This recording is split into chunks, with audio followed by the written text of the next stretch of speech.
నమస్కారం అండి. SB news 9550 కి స్వాగతం సుస్వాగతం. ఏ రోజు వార్త ఆ రోజు మనకు అప్డేట్ కావాలంటే ఎస్బీ న్యూస్ 9550 ఛానల్ ను మీరు సబ్స్క్రైబ్ చేసుకుంటే ప్రతి రోజు వార్త మీకు అప్డేట్ గా ఉంటుంది. నమస్కారాలు.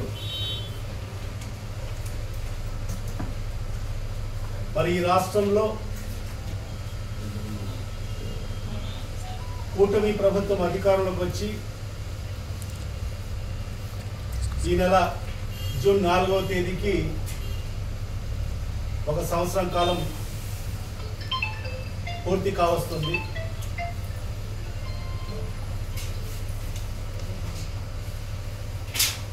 మరి ఈ సంవత్సర కాలంలో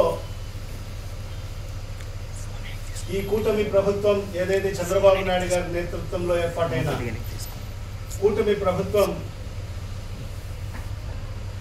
ఈ రాష్ట్ర ప్రజలకు అనేక హామీలు ఇవ్వడం జరిగింది. సూపర్ 6 అని చెప్పి, సూపర్ 7 అని చెప్పి, మరి అవే కాకుండా సుమారుగా 143 హామీలు ఈ రాష్ట్ర ప్రజలకు ఇచ్చి అధికారంలోకి వచ్చిన తర్వాత మరి ఈరోజు ఈ సంవత్సర కాలంలో మరి ఏ ఒక్క హామీ కూడా ప్రజలకు అందించుకోకుండా ఈరోజు కాలయాపన చేసుకుంటూ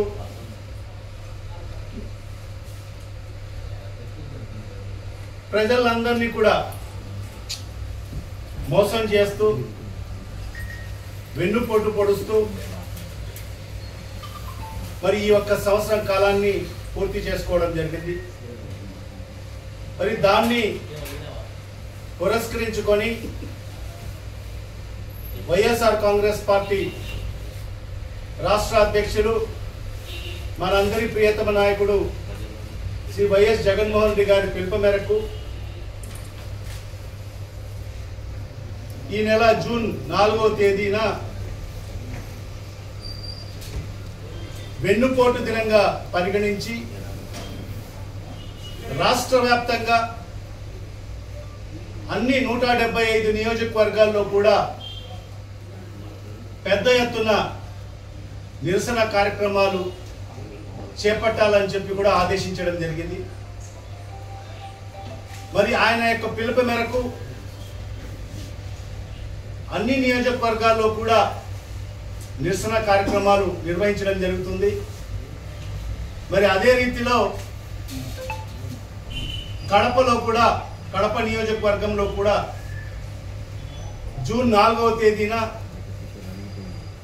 పెద్ద ఎత్తున ప్రజలతో మమేకమై అన్ని వర్గాల ప్రజలను కలుపుకొని పెద్ద ఎత్తున ర్యాలీ నిర్వహించడం జరుగుతుంది.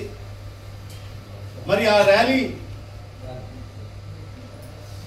వైఎస్ఆర్ జిల్లా కార్యాలయం నుంచి ప్రారంభమై మరి ఆర్టీఓ ఆఫీస్ వరకు నిర్వహించడం జరుగుతుంది.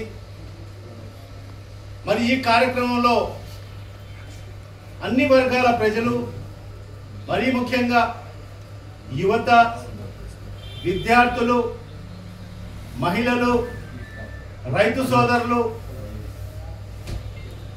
మరి వాళ్ళే కాకుండా వైఎస్ఆర్ కాంగ్రెస్ పార్టీ నాయకులు, కార్యకర్తలు,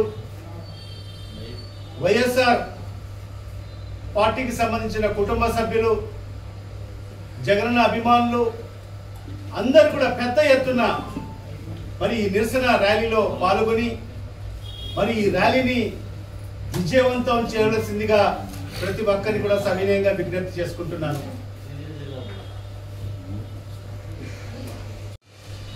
జూన్ 4వ తేదీన వెన్నుపోటు దినంగా అభివర్ణించడము, ప్రకటించడము ఎంతవరకు సమంజసం అని చెప్పి కూడా ఒక ప్రశ్న ఉత్పన్నం కావచ్చు. మరి ఇవాళ ఈ జూన్ 4వ తేదీ వెన్నుపోటు దినంగా ఎందుకు చెప్పడం జరుగుతుందంటే ఈ రాష్ట్రంలోనే కాదు ఈ దేశంలో కూడా వెన్నుపోటు అంటేనే గుర్తుకొచ్చేది ఒక చంద్రబాబు నాయుడు మాత్రమే. వెన్నుపోటుకు బ్రాండ్ అంబాసిడర్ ఎవరన్నా ఉన్నాడంటే అది ఒక చంద్రబాబు నాయుడు మాత్రమే. వెన్నుపోటు సామ్రాట్ అని బిరుదు ఎవరికైనా ఇవ్వగలిగే అర్హత ఉందంటే అది ఒక్క చంద్రబాబు నాయుడుకు మాత్రమే అర్హత ఉంది. మరి ఆ రకంగా వెన్నుపోటుకు కేర్ ఆఫ్ అడ్రస్ కూడా చంద్రబాబు నాయుడు. ఎందుకు చెప్తున్నామంటే ఈ రాష్ట్ర ప్రజలకే కాదు ఈ దేశ ప్రజలకు అందరికీ కూడా తెలుసు చంద్రబాబు నాయుడు గారి నైజం ఎలాంటిదో. చంద్రబాబు నాయుడు గారు తన సొంత పిల్లనిచ్చిన మామ స్వర్గీయ నందమూరి తారక రామారావు గారు మరి ఆనాడు తెలుగు ఆత్మ గౌరవాన్ని కాపాడాలని చెప్పి ఆ రోజు పార్టీ స్థాపించి తెలుగుదేశం పార్టీని స్థాపించి మరి దేశంలో కూడా తెలుగు ఆత్మ గౌరవాన్ని కాపాడిన వ్యక్తి. మరి అలాంటి వ్యక్తిని ఏ రకంగా చంద్రబాబు నాయుడు వెన్నుపోటు పొడిచి మరి ఆయన స్థాపించిన పార్టీని ఆయన రెక్కల కష్టంతో వచ్చిన ప్రభుత్వాన్ని మరి ఏ రకంగా హస్తగతం చేసుకున్నాడో ఈ రాష్ట్ర ప్రజలకు తెలుసు, ఈ దేశ ప్రజలకు కూడా తెలుసు. మరి ఆనాడు ఆ మహానుభావుడు నందమూరి తారక రామారావు గారు వైస్రాయ్ హోటల్ కాడ ఏ రకంగా ఆయన కాడ నుంచి ఉండి ఆయన వద్ద ఉన్న ఎమ్మెల్యేలందరినీ కూడా వైస్రాయ్ హోటల్లో పెడితే మరి ఆ రోజు ఆయన తన వాహనంలో అక్కడికి వెళ్తే మరి ఏ రకంగా ఆ రోజు చంద్రబాబు నాయుడు అనే వ్యక్తి చెప్పులు ఆ మహానుభావుడు పైన ఏ రకంగా చెప్పులు విసిరించాడో ఈ రాష్ట్ర ప్రజలు ఇప్పటికీ మరవలేరు. మరి అలాంటి ఘన చరిత్ర కలిగిన వ్యక్తి చంద్రబాబు నాయుడు గారు. సొంత పిల్లనిచ్చిన మామ. ఎందుకంటే చంద్రబాబు నాయుడు గారి అస్తిత్వం ఏంటి? ఎవరు చంద్రబాబు నాయుడు? ఎన్టీ రామారావు అల్లుడు కాకపోతే మరి ఆయన అస్తిత్వం ఏంటి? మరి అలాంటి వ్యక్తికి వెన్నుపోటు పొడిచి మరి ఆయన రెక్కల కష్టంతో వచ్చిన ప్రభుత్వాన్ని మరి ఏ రకంగా లాక్కోవడం జరిగిందో ఈ రాష్ట్ర ప్రజలకందరికీ కూడా తెలిసిన విషయమే. మరి ఆ రకంగా ఆనాడు ఎన్టీ రామారావు గారిని వెన్నుపోటు పొడవడం జరిగింది. మరి ఈరోజు 2024 ఎన్నికల ముందు ఒక్కసారి మనం అందరం కూడా ఆలోచన చేస్తే మరి ఏ రకంగా చంద్రబాబు నాయుడు గారు ఖచ్చితంగా ఈ రాష్ట్రంలో మళ్ళా అధికారంలోకి రావాలి అని చెప్పి కుట్రలు పన్ని మరి ఆనాడు జనసేన పార్టీతో పొత్తు పెట్టుకొని మరి అదేవిధంగా ఢిల్లీకి వెళ్ళి మోడీ అమిత్ షా కాళ్ళు పట్టుకొని బేరసారాలు ఆడుకొని మరి ఆనాడు బీజేపీతో పొత్తు ఖాయం చేసుకుని వచ్చి మరి 2024 ఎన్నికల్లో పోటీ చేయడం జరిగింది. మరి ఎన్నికల పోటీ చేసే సందర్భంలో ఎన్నికల సభల్లో ఆయన ప్రజలకు ఇచ్చిన హామీలు ఏంటి ఒక్కసారి మనం నెమరు వేసుకోవాల్సిన అవసరం ఉంది. అని చెప్పి సుమారుగా 143 హామీలు ఈ రాష్ట్ర ప్రజలకు ఎన్నికల ముందు చెప్పడం జరిగింది. మరి 143 హామీలు పక్కన పెట్టినా మరి ఆయన ఇచ్చిన సూపర్ 6, సూపర్ 7 హామీల గురించే మాట్లాడుకుంటాం ఈరోజు. మరి ఏం చెప్పాడు? ప్రతి సందర్భంలో కూడా ప్రతి బహిరంగ సభలో 20 లక్షల మందికి ఉద్యోగాలు ఇస్తానని చెప్పాడు. ఉద్యోగాలు ఇవ్వలేని పక్షంలో 3,000 రూపాయలు నిరుద్యోగ భృతి ఇస్తా అని చెప్పి సూపర్ 6లో మొదటి హామీగా చెప్పడం జరిగింది. మరి ఇవాళ ఈ సంవత్సరం కాలం పూర్తయింది. ఈ సంవత్సరం కాలంలో ఈ రాష్ట్రంలో ఏ ఒక్కరికైనా ఉద్యోగం వచ్చిందా అని చెప్పి ఈ మీడియా ముఖంగా నేను ఈ రాష్ట్ర ప్రజలకు ప్రశ్నిస్తున్నాను. ఏ ఒక్కరికన్నా ఉద్యోగం వచ్చిందా?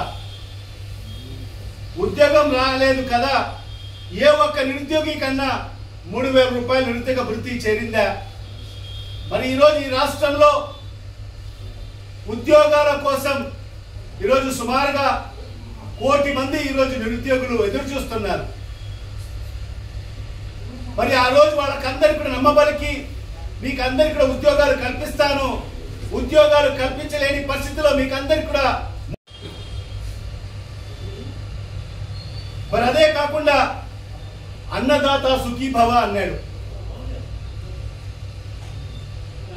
రైతు సోదరులకు అందరికి కూడా అన్నదాత సుఖీభవ కింద ప్రతి ఏటా 25,000 రూపాయలు పెట్టుబడి నిధి కింద ఇస్తానని చెప్పి మరి అతని సూపర్ 6 హామీల్లో 2వ హామీగా ఈ రాష్ట్ర ప్రజలకు రైతు సోదరులకు అందరికి కూడా హామీ కూడా ఇస్తాను, ఇద్దరుంటే 30,000 ఇస్తాను, ముగ్గురుంటే 45,000 ఇస్తాను, నలుగురుంటే 60,000 ఇస్తాను, ఎంత మంది ఉంటే అంత మందికి 15,000 చొప్పున తల్లికి వందనం ఇస్తానని నువ్వు సూపర్ 6 హామీలో చెప్పలేదా అని చెప్పి ఈ సందర్భంగా ప్రశ్నిస్తున్నాను.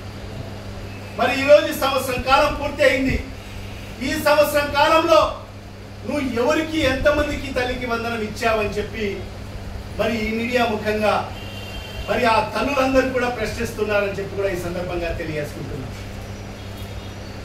గతంలో జగన్మోహన్ రెడ్డి గారు అమ్మఒడి కింద ఒకరికి మాత్రమే, కుటుంబానికి ఒకరికి మాత్రమే ఇచ్చాడు. మరి చంద్రబాబు నాయుడు వస్తే మా ఇంట్లో ఎంతమంది పిల్లలు ఉంటే అంతమందికి అమ్మఒడి ఇస్తాడు, తల్లికి వందనం ఇస్తున్నాడు అంటే అమ్మఒడి ఇస్తారని చెప్తున్నాడు కదా అని చెప్పి మహిళలందరూ కూడా ఎగబడి మరి తెలుగుదేశం పార్టీకి ఓటు వేసిన పరిస్థితి మనందరం చూశాం. మరి దాని ప్రతిఫలమే మరి ఈరోజు కూటమి ప్రభుత్వం అధికారులకు రావడం జరిగింది. మరి ఈరోజు ఈ సంవత్సర కాలంలో మరి నువ్వు ఎందుకు ఆ తల్లికి వందనం అనే పథకాన్ని ఎందుకు ప్రజలకు, ఆ తల్లులకు ఎందుకు అందించలేదు? మరి ఈరోజు ఈ రాష్ట్రంలో ఉండే సుమారుగా 85 లక్షల మరి ఏదైతే విద్యార్థులకు వెన్నుపోటు పొడిచినట్టు కాదా అని చెప్పి కూడా ఈ సందర్భంగా నేను ప్రశ్నిస్తున్నాను. మరి అదే కాకుండా స్త్రీ శక్తి కింద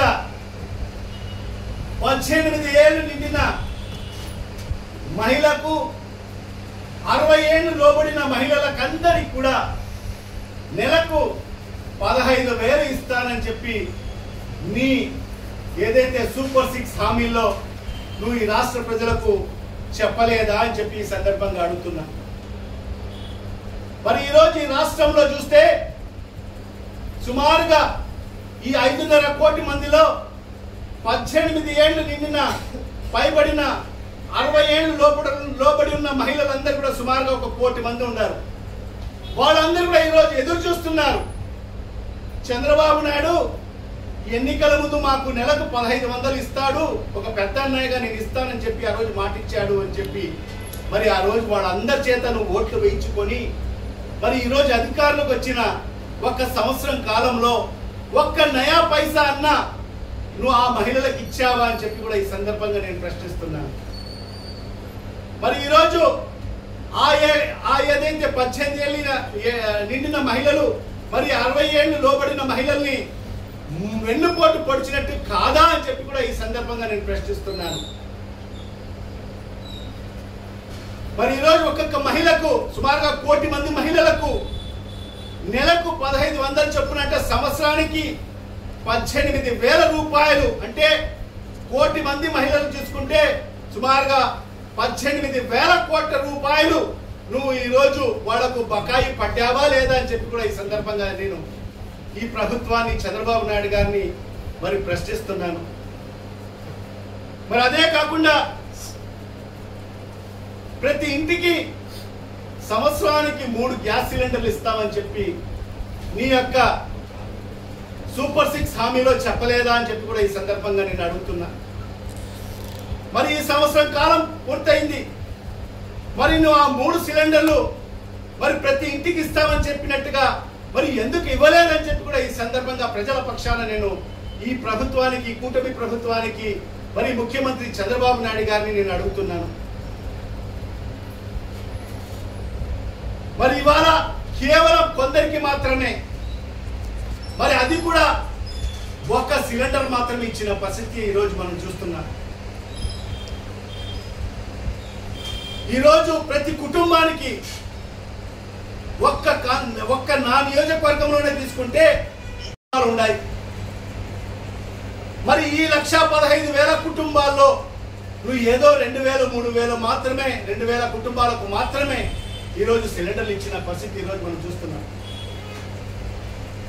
మరి అది కూడా సంవత్సరానికి 1 సిలిండర్ ఇచ్చిన పరిస్థితి మరి ఇప్పటికీ మనం చూశాం. మరి ఆ రకంగా నువ్వు ఏదైతే సంవత్సరానికి 3 సిలిండర్లు ఇస్తున్నానని చెప్పిన మాట ఈరోజు నువ్వు ఈ రాష్ట్రంలో ఉండే మహిళలకందరికి కూడా వెన్నుపోటు పొడిచినట్టు కాదా అని చెప్పి కూడా ఈ సందర్భంగా నేను ఈ ప్రభుత్వానికి, మరి ముఖ్యమంత్రి చంద్రబాబు నాయుడు గారిని నేను ప్రశ్నిస్తున్నాను. మరి అదే కాకుండా సూపర్ 6 హామీల్లో ఇంకొక హామీ, మహిళలకందరికి కూడా ఉచిత బస్ ఇస్తానని చెప్పావు. నీ ఎన్నికల ప్రచార సభల్లో నువ్వు మాట్లాడిన మాటలు ఒక్కసారి నెమరు వేసుకుంటే నువ్వు ఏం చెప్పావు? ఈరోజు నేను పెద్దన్నయ్యగా ఇక్కడుండే మహిళలకందరికి కూడా చెప్తున్నాను, మీరందరూ కూడా ఎక్కడికి మీ పుట్టింటికి వెళ్ళాలన్నా, మీ మెట్టింటికి వెళ్ళాలన్నా ఏ బస్ అన్నా ఎక్కండి, ఎవరన్నా అడిగితే నా పేరు చెప్పండి, చంద్రబాబు నాయుడు గారు చెప్పారని చెప్పి మీరు ఎక్కడికి కావాలంటే ఎక్కడికి వెళ్ళండి అని చెప్పి నువ్వు ఆ రోజు చెప్పలేదా? మరి ఈరోజు నువ్వు అధికారంలోకి వచ్చి సంవత్సరం కాలం పూర్తయింది. మరి ఈ సంవత్సరం కాలంలో నువ్వు ఆ ఉచిత బస్సు ఏదైతే నీ సూపర్ 6 హామీల్లో నువ్వు చెప్పిన, ఈ రాష్ట్ర ప్రజలకు, మహిళలకు చెప్పిన హామీని ఎందుకు నెరవేర్చలేకపోయావు అని చెప్పి కూడా ఈ రాష్ట్ర ప్రజలకు సమాధానం చెప్పాల్సిన అవసరం ఉంది. మరి ఈరోజు మా జిల్లా, వైఎస్ఆర్ జిల్లా మహిళలందరూ కూడా ఎదురు చూస్తున్నారు. మరి ఉచిత బస్సు వస్తే మేము నువ్వు కట్టున్న రాజధానిని పోయి చూసి రావాలి అని చెప్పి, మరి ఈరోజు ఈ వేసవి కాలంలో మరి వాడు ఏదైతే వైజాగ్ మహానగరాన్ని పోయి వాడు చూసి రావాలి అని చెప్పి, వాళ్ళ పుట్టింటికి వెళ్ళాలని చెప్పి కూడా ఈరోజు అనేక మహిళలు నీ ఉచిత బస్సు కోసం ఎదురు చూస్తున్నారు. మరి నువ్వు ఎందుకు మరి ఆ ఉచిత బస్ హామీని ఎందుకు నెరవేర్చలేకపోయావని చెప్పి కూడా మరి ఈ సందర్భంగా నేను ప్రశ్నిస్తున్నాను. మరి ఈ రకంగా మరి ఈరోజు ఈ రాష్ట్రంలో ఉండే మహిళలకందరికి కూడా వెన్నుపోటు పొడిచినట్టు కాదా అని చెప్పి కూడా ఈ సందర్భంగా నేను చంద్రబాబు నాయుడు గారిని ప్రశ్నిస్తున్నాను. మరి అదే కాకుండా విద్యార్థులు మరి ఈరోజు ఎంత ఇబ్బందులు పడుతున్నారంటే విద్యార్థులు, మరి వాళ్ళకు రావాల్సిన ఫీజు రియంబర్స్మెంట్, విద్యా దీవెన పథకం కానీ, వసతి దీవెన పథకం కానీ మరి అవన్నీ కూడా అందించుకోకుండా మరి ఈరోజు వాళ్ళందరూ కూడా వాళ్ళ యొక్క అకాడమిక్ ఇయర్ని మధ్యలోనే ఆపివేసుకుంటున్న పరిస్థితులు ఈరోజు స్పష్టంగా కనిపిస్తున్నాయి. మరి ఆ కళాశాలలకు సంబంధించిన యాజమాన్యాలు మీరు ఆ ఫీజు కట్టేనే మీరు పరీక్షలకు కూర్చోడానికి అవకాశాలు ఉంటాయి, లేకపోతే మీరు కాలేజీ కూడా రాకూడదని చెప్పి కూడా మరి ఆ రకమైన ఆంక్షలు పెడుతుంటే మరి వాళ్ళందరూ కూడా వాళ్ళ తల్లిదండ్రులు ఈరోజు 3 రూపాయలకు 5 రూపాయలకు వడ్డీలకు తీసుకొని ఈరోజు మరి ఆ కళాశాలల ఫీజులు కట్టే పరిస్థితి ఉంది. మరి ఏ ప్రభుత్వం వచ్చినా కూడా మరి గతంలో ఏదైతే అరియర్స్ ఉంటాయో, గత ప్రభుత్వాలు ఏదైనా అరియర్స్ ఉంటాయో మరి ఆ అరియర్స్ ని కూడా కట్టాల్సిన బాధ్యత మరి కొత్తగా ఏర్పాటైన ప్రభుత్వాల పైన ఉంటాయి. ఎందుకంటే గతంలో కూడా నువ్వు 2014 నుంచి 19 వరకు మరి ఈ రాష్ట్రంలో తెలుగుదేశం ప్రభుత్వం అధికారంలో ఉన్నింది. మరి ఆనాడు నువ్వు ముఖ్యమంత్రిగా పనిచేశావు. తర్వాత 2019లో జగన్మోహన్ రెడ్డి గారి ప్రభుత్వం అధికారంలోకి వచ్చిన తర్వాత మరి సుమారుగా ఈ రాష్ట్రంలో మరి ఏదైతే 18,000 కోట్ల రూపాయలు మరి ఫీజు రియంబర్స్మెంట్ బకాయిలు ఉన్న పరిస్థితి వాస్తవమా కాదా అని చెప్పి ఒకసారి ఈ రాష్ట్ర ప్రజలకు సమాధానం చెప్పాల్సిన అవసరం ఉంది. మరి ఆ బకాయిలు మరి జగన్మోహన్ రెడ్డి గారి ప్రభుత్వం వచ్చిన తర్వాతనే వెంటనే మరి నువ్వు పెట్టిన బకాయిల్ని మరి జగన్మోహన్ రెడ్డి గారి ప్రభుత్వము చెల్లించలేదా అని చెప్పి ఈ సందర్భంగా నేను ఈ ప్రభుత్వానికి తెలియజేసుకుంటున్నాను. మరి ఆ విధంగా మరి ఆ బకాయి ఫీజు రియంబర్స్మెంట్ విద్యా దీవెన ఆ పథకాన్ని మరి కరెక్ట్ గా ఎందుకు వాళ్ళ కాలేజీ వాళ్ళ అకౌంట్ ఎందుకు జమ చేయలేకపోతున్నాం అని చెప్పి కూడా ఈ సందర్భంగా ప్రశ్నిస్తున్నాను. మరి అదే కాకుండా గతంలో జగన్మోహన్ రెడ్డి గారు ప్రవేశపెట్టిన ఏదైతే వసతి దీవెన పథకాన్ని ఈరోజు తొలగించవేయడం జరిగింది. మరి ఆనాడు ఒక మంచి ఉద్దేశాన్ని జగన్మోహన్ రెడ్డి గారు ప్రారంభించడం జరిగింది. మరి మంచి కాలేజీల్లో వాళ్లకు ఇతర ప్రాంతాల్లో సీట్ వచ్చినా కూడా వాళ్ళ ఆర్థిక స్తోమత బాగలేకపోతే మరి వాళ్ళు ఎక్కడన్నా బయటికి వెళ్ళి హాస్టల్లో ఉండి లేకుంటే ఎక్కడన్నా బయట ఉండి చదువుకోవాలంటే వాళ్ళకు వీలు పడని పరిస్థితి ఉందని చెప్పి మరి ఆలోచించి ఆ రోజు జగన్మోహన్ రెడ్డి గారు మరి కొత్త పథకాన్ని ఏదైతే వసతి దీవెన పథకాన్ని ప్రవేశపెట్టడం జరిగింది. ఏదైతే ఐటీఐ చేసే వాళ్లకు సంవత్సరానికి 10,000 రూపాయలు, మరి డిప్లొమా చేసే వాళ్లకు 15,000 రూపాయలు, మరి అదే విధంగా ఇంజనీరింగ్ గ్రాడ్యుయేట్ చేసే వాళ్లకు ప్రతి ఒక్క విద్యార్థికి సంవత్సరానికి 20,000 రూపాయలు మరి ఇచ్చిన పరిస్థితి. మరి ఆ పథకాన్ని ఎందుకు నువ్వు మరి ఆపివేశావు అని చెప్పి కూడా విద్యార్థులకందరికీ కూడా సమాధానం చెప్పాల్సిన అవసరం ఉందని చెప్పి కూడా ఈ సందర్భంగా తెలియజేసుకుంటున్నాను. మరి ఈ రకంగా ఈ రాష్ట్రంలో ఉండే విద్యార్థులకందరికీ కూడా వెన్నుపోటు పొడవడం కాదా అని చెప్పి కూడా ఈ సందర్భంగా నేను ఈ రాష్ట్ర ప్రభుత్వాన్ని మరి చంద్రబాబు నాయుడిని ప్రశ్నిస్తున్నాను. మరి అదే కాకుండా 50 సంవత్సరాలు నిండిన బీసీ, ఎస్సీ, ఎస్టీ, మైనారిటీ మహిళలకు కానీ అందరికి కూడా మరి పెన్షన్లు ఇస్తానని చెప్పి నువ్వు హామీ ఇవ్వలేదా? మరి ఈరోజు మీ ప్రభుత్వం అధికారంలోకి వచ్చి 1 సంవత్సరం కాలం పూర్తయింది. మరి ఈ సంవత్సరం కాలంలో మరి ఆ బీసీ, ఎస్సీ, ఎస్టీ, మైనారిటీ సోదరులందరూ కూడా ఎదురు చూస్తున్నారు. మాకు చంద్రబాబు నాయుడు వస్తే మాకు 50 ఏళ్లకే మాకు పెన్షన్ ఇస్తానని చెప్పి మరి వాళ్ళందరూ కూడా మరి వాళ్ళు ఓటు వేశారు. మరి ఈ రోజు అధికారంలోకి వచ్చి సంవత్సరం కాలంలో మరి వాళ్ళకి ఎందుకు పెన్షన్ ఇవ్వలేకపోతున్నావు అని చెప్పి కూడా ఈ రాష్ట్ర ప్రజలకు సమాధానం చెప్పాల్సిన అవసరం ఉంది. మరి ఈ రకంగా మరి ఈ రోజు ఈ రాష్ట్రంలో ఉండే 50 ఏళ్ళు నిండిన ఈరోజు బీసీ, ఎస్సీ, ఎస్టీ సోదరులందరికీ కూడా వెన్నుపోటు పొడవడం. మరి అదే కాకుండా మరి ఉద్యోగస్తులకందరికి కూడా అనేక హామీలు ఇచ్చి వాళ్ళకందరికి కూడా నా ప్రభుత్వం ఏర్పాటైతే మరి వాళ్ళకు కొత్తగా పిఆర్సీ ఇస్తాను, ఐఆర్ ఇస్తాను, మరి డిఎల్ ఇస్తాను, బకాయిలు ఇస్తాను అని చెప్పి మరి ఉద్యోగస్తులందరినీ కూడా నమ్మబలికి మరి వాళ్ళతో ఓట్లు వేయించుకొని మరి ఈ రోజు అధికారంలోకి వచ్చి 1 సంవత్సరం కాలం పూర్తి అవుతున్నా కూడా మరి ఈనాటి వరకు కూడా మరి వాళ్లకు సంబంధించిన ఉద్యోగస్తులకు సంబంధించిన అరియర్స్ సుమారుగా 20,000 కోట్ల రూపాయలు ఉన్నాయి. మా 20,000 కోట్లలో కేవలం అరకొర ఒక 5 నుంచి 10% మాత్రమే రిలీజ్ చేసి చేతులు దొరుకుతున్న పరిస్థితి ఈరోజు స్పష్టంగా కనిపిస్తుంది. మరి ఎందుకు ఉద్యోగస్తుల చేత ఓట్లు వేయించుకొని ఈరోజు వాళ్ళకందరికి కూడా వెన్నుపోటు పొడవడం కాదా అని చెప్పి కూడా ఈ సందర్భంగా ఈ ప్రభుత్వాన్ని మరి చంద్రబాబు నాయుడు గారిని నేను ప్రశ్నిస్తున్నాను. మరి అదే రకంగా ఈరోజు చూస్తే రేషన్ షాప్ల కాడ మనం చూస్తున్నాం. రేషన్ షాప్ల కాడ చూస్తున్నాం దుస్థితి ఏ విధంగా ఉందో. జగన్మోహన్ రెడ్డి గారు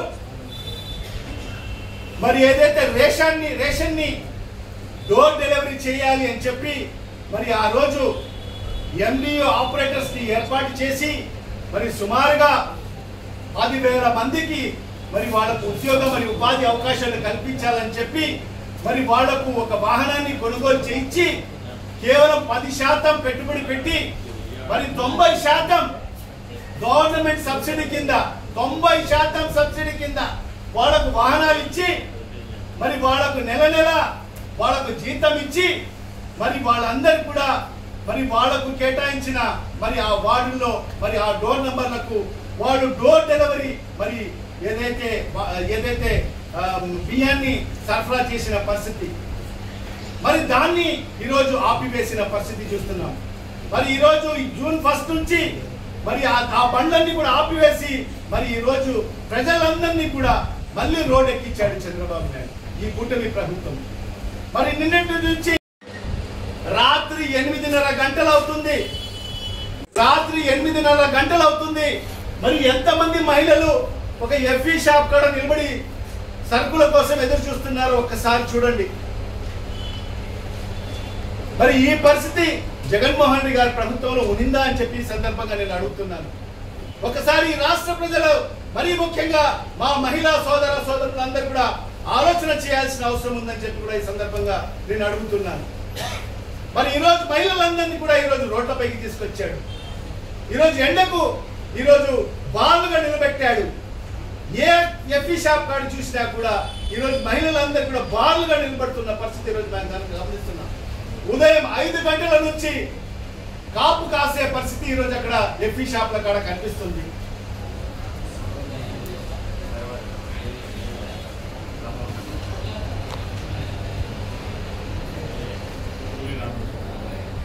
కూలీ నాలి చేసుకునే వాళ్ళందరూ కూడా వాళ్ళ పనులు వదిలేసి వాళ్ళకు సంబంధించిన కూలీకి వెళ్ళకోకుండా మరి వాళ్ళందరూ కూడా వెళ్తే మరి అక్కడ గంటల తరబడి సర్వర్ పని చేయడం లేదని చెప్పి మరి ఆ ఎఫ్ఈ షాపుల యాజమాన్యాల తరఫు నుంచి సమాధానం వస్తున్న పరిస్థితి ఈరోజు మనం స్పష్టంగా కనిపిస్తుంది.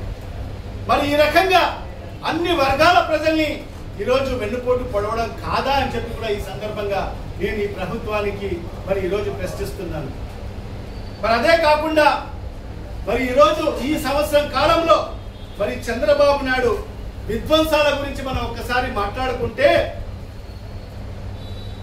మరి ఈ సంవత్సర కాలంలో మరి ఆయన చేసింది ఏంటి?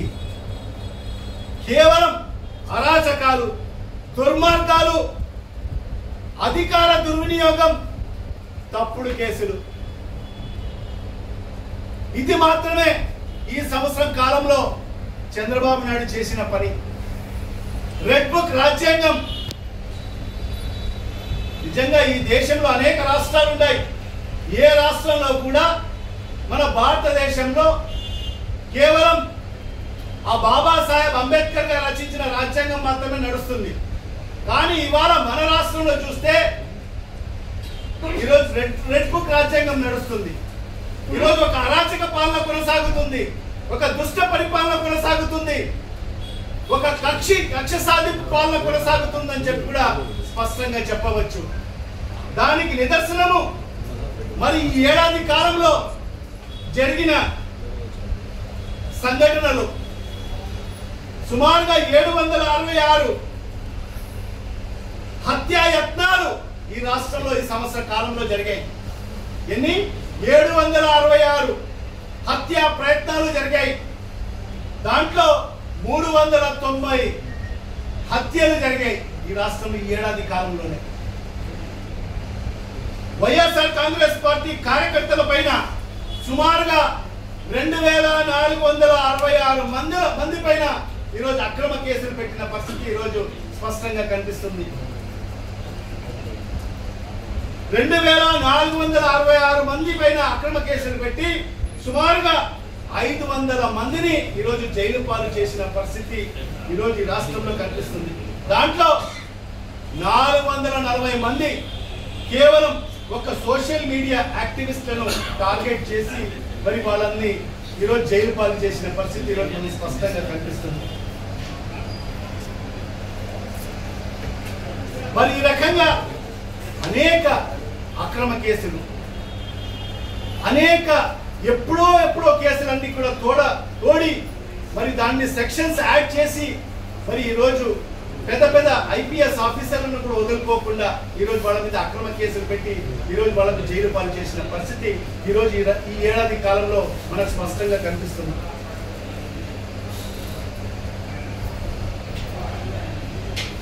ఎక్కడ కూడా సురక్షితంగా లేని పరిస్థితి మనకు కనిపిస్తుంది.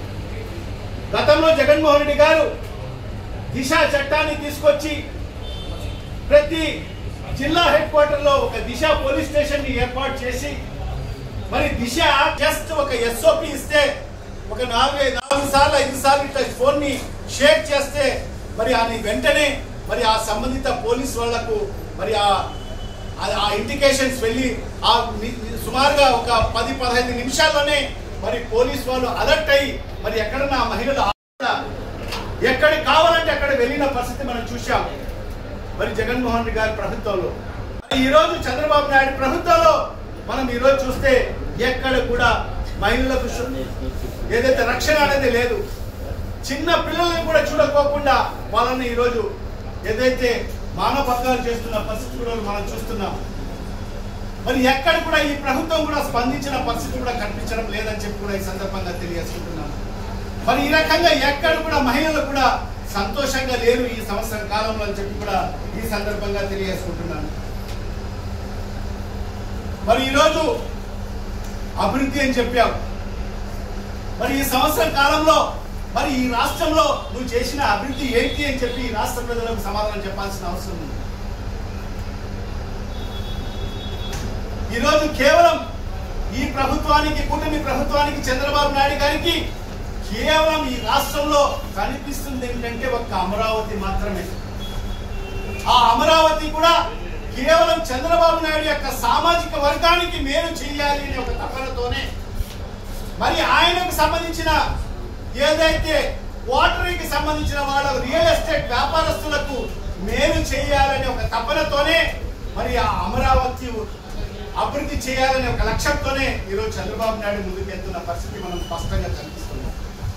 మనం చూశాం ఇప్పటికే గతంలో ప్రధానమంత్రి నరేంద్ర మోడీ గారిని పిలిచి మరి ఆ రోజునకు వచ్చిన పరిస్థితి మనం చూశాం. ఏం తీసుకొచ్చాడని కేవలం ఒక చెంబు నీళ్లు, ఒక పిరికెడి మట్టి మరి ఇచ్చి వెళ్ళిపోయిన పరిస్థితి మనం చూశాం. మరి ఈరోజు మళ్ళీ 2024లో 25 ప్రభుత్వం 24 ప్రభుత్వం వచ్చిన తర్వాత మరి ఈరోజు మళ్ళీ రెండవసారి మరి అదే ప్రధానమంత్రి చేత మరి పునఃప్రారంభించావు ఆ రాజధానిని. మరి ఎక్కడన్నా చూసావా? ఒక శంకుస్థాపనకి 2 సార్లు మరి ప్రధానమంత్రి ద్వారా మరి ప్రారంభించిన పరిస్థితి కేవలం మన రాష్ట్రంలోనే మనం చూసాం. మరి ఈసారి రెండవసారి మరి అదే ప్రధానమంత్రి నరేంద్ర మోడీ గారు వచ్చి గతంలో ఏదో ఒక చెంబు నీళ్లు, ఒక పిడికిడి మట్టి ఇచ్చిపోయాడు. మరి ఈసారి అది కూడా తీసుకురాలేదు. కేవలం ఉట్టి చేతులతో వచ్చి మన డిప్యూటీ ముఖ్యమంత్రి పవన్ కళ్యాణ్ గారికి ఒక చాక్లెట్ ఇచ్చిపోయాడు. నిజంగా ఈరోజు చూస్తుంటే మరి ఏదైతే ఆ రాజధాని నిర్మాణం చేయాలని చెప్పి మరి ఈరోజు సుమారుగా అక్కడ 1,00,000 కోట్ల రూపాయలు పెట్టుబడి పెట్టాలని చెప్పి నువ్వు ముందుకెళ్తున్నావు. మరి ఈరోజు ఈ రాష్ట్రంలో ఒక అమరావతి తప్ప ఈ రాష్ట్రం ఎక్కడ లేదా? ఈ రాష్ట్రంలో అన్ని ప్రాంతాలు లేవా? అత్యంత వెనుకబడిన ప్రాంతం ఉత్తరాంధ్ర ప్రాంతం లేదా? దశాబ్దాలుగా వెనుకబడి మరి మేము నిర్లక్ష్యానికి గురయ్యాం, మా ప్రాంతాన్ని అభివృద్ధి చేయండి అని చెప్పి మొరపెట్టుకుంటున్నా మరి ఆ ఉత్తరాంధ్ర ప్రాంతం లేదా? మరి అదే కాకుండా దశాబ్దాలుగా వెనుకబడిన ప్రాంతం మరి రాయలసీమ ప్రాంతం, ఇక్కడ కరువు ప్రాంతం, మరి ఈ ప్రాంతాన్ని మరి అభివృద్ధి చేయాలని నీకు ఆలోచన లేదా? మరి అన్ని ప్రాంతాలు ఈ రాష్ట్రంలో సమాన అభివృద్ధి జరగాలని చెప్పి నీకు ఆలోచన లేదా? 1,00,000 కోట్ల రూపాయలు తీసుకుపోయి నువ్వు రాజధాని అమరావతిని నువ్వు నిర్మాణం చేయాలని చెప్పి ముందుకెళ్తున్నావే. మరి ఈ రాష్ట్ర ప్రజలందరూ కూడా ఏమైపోవాలని చెప్పి కూడా నేను ఈ ముఖ్యమంత్రి గారికి ప్రశ్నిస్తున్నాను. కేవలం మీ సామాజిక వర్గానికి సంబంధించిన వాళ్లకు మేలు చేయాలని చెప్పి, కేవలం అక్కడ రియల్ ఎస్టేట్ వ్యాపారస్తులకు మేలు చేయాలని చెప్పి నువ్వు అన్ని లక్షల కోట్ల రూపాయలు అక్కడ పెట్టుబడి పెడుతున్నావు. మరి ఈరోజు అక్కడ కేవలం కమిషన్ల కోసం మాత్రమే ఈరోజు చూస్తున్నాం. అమరావతి అని చెప్పి అదొక్క భ్రమరావతిగా మార్చాలని చెప్పి కూడా ఈరోజు ఆలోచన చేస్తున్నాం.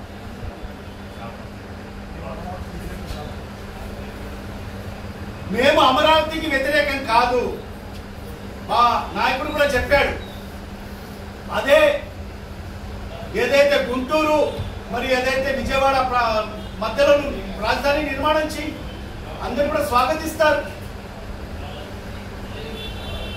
మరి అలా చేయకోకుండా ఈరోజు కేవలం ఈ సామాజిక వర్గానికి సంబంధించిన వాళ్లకు మేలు చేయాలని ఆలోచన చేయడం ఎంతవరకు సమంజసమో మరి ఈ రాష్ట్ర ముఖ్యమంత్రి ఈ రాష్ట్ర ప్రజలకు సమాధానం చెప్పాల్సిన అవసరం ఉందని చెప్పి కూడా ఈ సందర్భంగా తెలియజేసుకుంటున్నాను.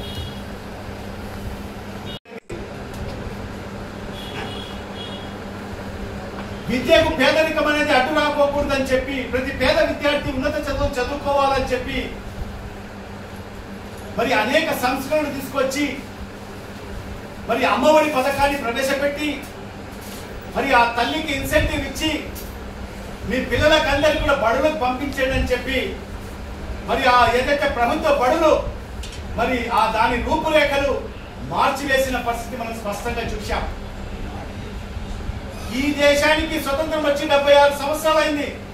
ఈ 76 స్వతంత్ర భారతదేశ చరిత్రలో మరి ఏ ప్రభుత్వం చేయనటువంటి విధంగా మరి మన రాష్ట్రంలో జగన్మోహన్ రెడ్డి గారు విద్యా రంగాన్ని మరి సంస్కరణ చేయడం జరిగింది. విద్యారంగంలో విప్లవాత్మకమైన సంస్కరణ తీసుకురావడం జరిగింది. మరి ఈరోజు ప్రభుత్వ బడులు చూస్తే సుమారుగా 40,000 ప్రభుత్వ పాఠశాలల్ని ఈరోజు రీవ్యాంప్ చేసిన పరిస్థితి, అభివృద్ధి చేసిన పరిస్థితి, మౌలిక సదుపాయాలు కల్పించిన పరిస్థితి. ఈరోజు మనం చూస్తే కార్పొరేట్ స్థాయికి ధీటుగా ఈరోజు మన ప్రభుత్వ బడులు మనకు ప్రతి గ్రామంలో కూడా కనిపిస్తాయని చెప్పి కూడా ఈ సందర్భంగా తెలియజేసుకుంటున్నాం. ఈరోజు తెలుగుదేశం పార్టీ నాయకులకు నేను సవాలు విసురుతున్నాను. మరి మీ ప్రభుత్వము, మీ నాయకుడు ఈ రాష్ట్రానికి 3 పర్యాయాలు ముఖ్యమంత్రిగా పనిచేశాడు. సుమారుగా 15 సంవత్సరాలు ఈ రాష్ట్రానికి ముఖ్యమంత్రిగా పనిచేశాడు. ఏనాడైనా ఒక ప్రభుత్వ పాఠశాలని అభివృద్ధి చేసిన దాఖలాలు ఉన్నాయా? గతంలో ప్రభుత్వ బడులు ఏ విధంగా ఉన్నాయి? ఒక్కసారి ఈరోజు తెలుగుదేశం పార్టీ శాసనసభ్యులు ఉన్నారు, ఎంపీలు ఉన్నారు, అందరూ కూడా మీ ప్రాంతాల్లో ఉండే మీ గ్రామాల్లో ఉండే ప్రభుత్వ పాఠశాలను ఒక్కసారి సందర్శించండి. ఒక్కసారి సందర్శించి ఆ ఫోటోను ప్రజలకు పెట్టమని చెప్పి కూడా ఈ సందర్భంగా నేను సవాలు విసురుతున్నాను. మరి ఏ ప్రభుత్వం కూడా చేయనటువంటి విధంగా ఆనాడు జగన్మోహన్ రెడ్డి గారు అనేక విప్లవాత్మకమైన మార్పులు తీసుకొచ్చి మరి విద్యారంగంలో సంస్కరణలు తీసుకొచ్చి మరి ఇంగ్లీష్ మీడియాన్ని ప్రవేశపెట్టి క్షేత్ర స్థాయి నుంచి కూడా మా విద్యార్థులు మరి ఇంగ్లీష్ మీడియంలో చదువుకోవాలి. ఈరోజు గ్లోబలైజేషన్ మార్కెట్ లో మరి వాళ్ళందరూ కూడా విదేశాలతో పోటీ పడాలని చెప్పి మరి ఆలోచన చేసిన వ్యక్తి జగన్మోహన్ రెడ్డి గారు. మరి మీరేమన్నారు ఆ రోజు? ఇదే చంద్రబాబు నాయుడు ఏం చెప్పాడు? తెలుగు మీడియాన్ని, తెలుగుని అవమానపరుస్తున్నాడు అని చెప్పి మాట్లాడలేదా? ఇదే పవన్ కళ్యాణ్ గారు మాట్లాడలేదా? మరి ఈ మీడియా ముఖాన్ని నేను ప్రశ్నిస్తున్నాను. మరి చంద్రబాబు నాయుడు కొడుకు లోకేష్ బాబు మరి తెలుగు మీడియంలో చదివాడా? ఏ మీడియంలో చదివాడో ఈ రాష్ట్ర ప్రజలకు చెప్పాలి. ఇప్పుడు వాళ్ళ మనవడు చదువుతున్నాడు దేవాంశ్ ఏ తెలుగు మీడియంలో చదువుతున్నాడో ఈ రాష్ట్ర ప్రజలకు చెప్పాలి. మరి అదే కాకుండా పవన్ కళ్యాణ్ మరి కొడుకులు కూతుర్లు మరి ఏ పాఠశాలలో చదువుతున్నారు? అంటే మీరందరూ కూడా పెద్ద పెద్ద ఉన్నత చదువుల్లో, ఉన్నత స్కూల్లో చదవాలి, మరి ఇంగ్లీష్ మీడియాలో చదవాలి, సిబిఎస్ఈ సిలబస్, ఐసిఎస్ సిలబస్ చదవాలి. కానీ పేద విద్యార్థులు తెలుగు మీడియానికే పరిమితం కావాలి. వాళ్ళు ఈ పోటీ ప్రపంచంలో మరి ప్రపంచంలో పోటీగా మరి వాళ్ళు నిలదొక్కేదానికి అవకాశం లేదా?